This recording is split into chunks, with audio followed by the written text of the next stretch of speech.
vous allez voir du paysage. Un podcast de l'Institut Paris Région à la découverte des nombreuses pépites des paysages d'Île-de-France. Pour cette deuxième saison, en partenariat avec El Lingeau Paris et le Randopolitain, un circuit de sentiers de randonnée pédestre accessible en train, nous vous emmenons en balade autour de la ceinture verte.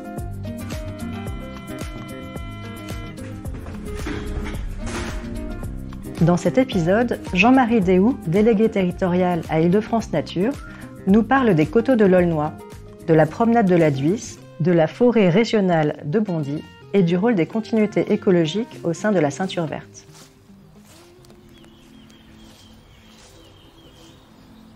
Arrivant de la gare de Sevran, en Seine-Saint-Denis, en s'acheminant vers l'est à travers le parc de la Poudrerie puis la commune de Vaujours, on accède à la ferme de Bellevue, sur les coteaux de l'Aulnois, à Coubron. Les coteaux de l'Aulnois correspondent à une des buttes témoins sur substrat gypseux du bassin parisien. Le gypse est un élément clé du paysage caché, souterrain ou en devenir après son exploitation. Le potentiel paysager que constituent les coteaux de l'Aulnois est remarquable dans un contexte francilien, plutôt caractérisé par la plénitude des reliefs et la dominance de l'urbanisation. On s'engage alors sur la Dhuys, devenue promenade de la Dhuys, une continuité paysagère et écologique protégée au titre du réseau européen Natura 2000 en Seine-Saint-Denis et que les paysagistes aiment visualiser en mille pattes, irriguant de nature et de circulation lente les territoires plus urbanisés qu'elle traverse depuis le Rincy jusqu'à Damar, 27 km plus loin en Seine-et-Marne. La promenade enherbée est constituée de 2 bandes en grave naturel permettant la circulation cycliste et piétonne. Les travaux d'aménagement paysager de la promenade de l'Aqueduc de la Dhuys ont été entièrement financés par l'Agence des espaces verts de la région Île-de-France, devenue en 2022 Île-de-France Nature, et réalisés sous sa maîtrise d'ouvrage dès 2005. L'Aqueduc de la Dhuys, témoin historique du service public d'adduction d'eau potable voulu par Napoléon III sur les conseils du baron Haussmann fin 19e et mis en œuvre par l'ingénieur Belgrand, acheminait l'eau potable par gravité à Paris dans un ovoïde maçonné, enterré et couvert. Il reste aujourd'hui seulement en service pour distribuer l'eau potable au parc d'attractions de Marne-la-Vallée. Des percées visuelles sur des prairies subsistant sur les coteaux enfrichés ponctuent le déplacement. Sur ce parcours où la Dhuys est en situation de promontoire, s'offre à d'autres moments de la promenade une lecture d'ensemble du paysage agricole de Coubron en contrebas. Cette position dominante offre une occasion unique de perception sur l'ensemble du territoire. Marqueterie de microboisements, champs cultivés, pâtures, anciens vergers, tous ces milieux sont favorables à la circulation des espèces, à leur reproduction, quand elle n'est pas interrompue par les dépôts sauvages, favorisés par les nombreux chemins carrossables. La promenade de la Dhuys ondule, tire droit ou longe à flanc de coteau. Elle descend vers la forêt de Bondy, qu'elle traverse avant d'obliquer vers l'ouest dans l'urbain dense. Les coteaux de l'Aulnois, la promenade de la Dhuys et la forêt régionale de Bondy sont des périmètres régionaux d'intervention foncière, dits PRIF. Le PRIF, créé par Île-de-France Nature, les communes et le conseil régional, est destiné à préserver les espaces naturels, agricoles et forestiers. Sa mise en place permet une veille foncière active et motive l'acquisition de terrains à enjeux agro-environnementaux. Ces périmètres protègent des terrains vulnérables au mitage, à la cabanisation, et permettent de constituer des sites cohérents pour une bonne gestion et l'accueil du public. Cette promenade de la Dhuys que nous parcourons est un projet structurant de la ceinture verte, un véritable parc linéaire, facilitant la pénétration de la nature en milieu urbain.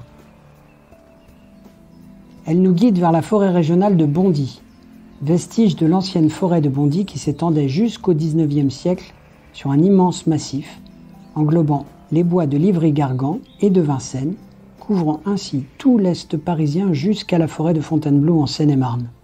Subsistent de cet ancien massif de 900 hectares des zones boisées et agricoles réparties entre la forêt régionale de Bondy, le parc forestier de la Poudrerie et les coteaux de l'Aulnois.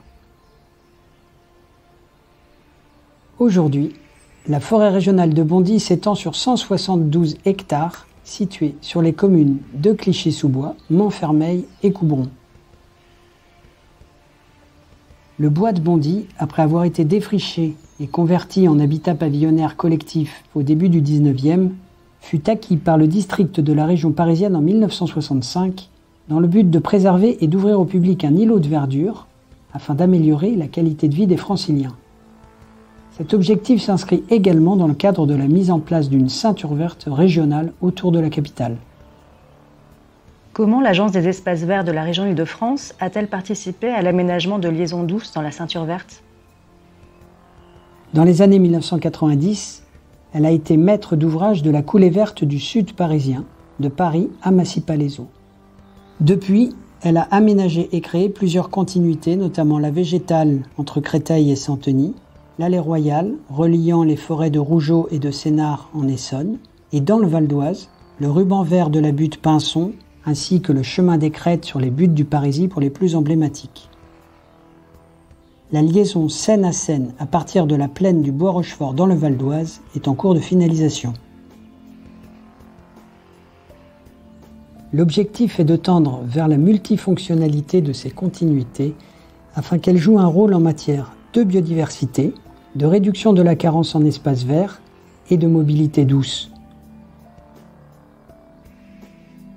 Le schéma directeur de la région Île-de-France, le SDRIF-E, qui sera abouti en 2024, prévoit l'aménagement et la préservation de 445 km de liaisons vertes, assurant la fonctionnalité des continuités écologiques et paysagères.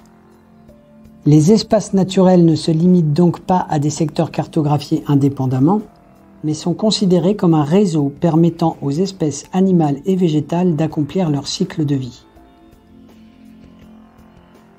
Dès lors, pour assurer le fonctionnement des écosystèmes, il convient de conserver et de restaurer des espaces en bon état écologique, mais aussi d'assurer des liaisons entre ces espaces au moyen de corridors, conformément au schéma régional de cohérence écologique en cours de révision.